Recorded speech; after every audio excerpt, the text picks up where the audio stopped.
ప్రతి student internship చేయటం అన్నది చాలా కష్టమండి. హ్మ్. ఎందుకంటే మన తెలుగు స్టేట్స్ తీసుకుంటే బోత్ ఏపీ అండ్ తెలంగాణలో దాదాపు every year 6,00,000+ students pass out అవుతున్నారు. హ్మ్. Both engineering and degree. హ్మ్. సో వీళ్ళందరూ ఇంటర్న్‌షిప్ జేయాలి అంటే అది పాసిబుల్ అవ్వని పరిస్థితి. హ్మ్. సో ఇంటర్న్‌షిప్స్ చేసిన వాళ్ళకి అది యాడెడ్ అడ్వాంటేజ్. చెయ్యని వాళ్ళు వాళ్ళ రెజ్యూమ్‌ని ఎలా బిల్డ్ చేయాలి అన్నది చెప్తానండి. సో ఫస్ట్ వాళ్ళు చేసే ప్రతి చిన్న ప్రాజెక్ట్ గూడా మెన్షన్ జేయాలి.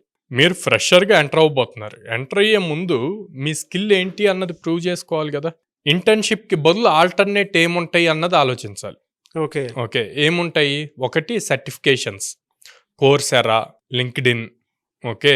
స్వయం, ఎన్‌పీటెల్ ఇట్లాంటియి వాటిల్లో సర్టిఫికేషన్స్ చేయాలి. హ్మ్. ఈ సర్టిఫికేట్స్ మీ రెజ్యూమ్‌కి వెయిటేజ్ పెంచుతాయన్నమాట. మీ ఊర్లో గానీ, మీ ఇంటి దగ్గరలో గానీ ఏయైనా చిన్న చిన్న బిజినెస్ ఉంటే వాళ్ళకి వెబ్‌సైట్స్ బిల్డ్ చేసి ఇవ్వండి. హ్మ్. అది రియల్ టైమ్ వర్క్స్. ఓకే. దానివల్ల వాళ్ళకి యూజ్ అవుద్ది. At the same time me skills improve చేసుకోవటానికి యూజ్ అవుతది. సో హ్మ్. దాన్ని మీరు రెజ్యూమ్‌లో మెన్షన్ చేసుకోవచ్చు.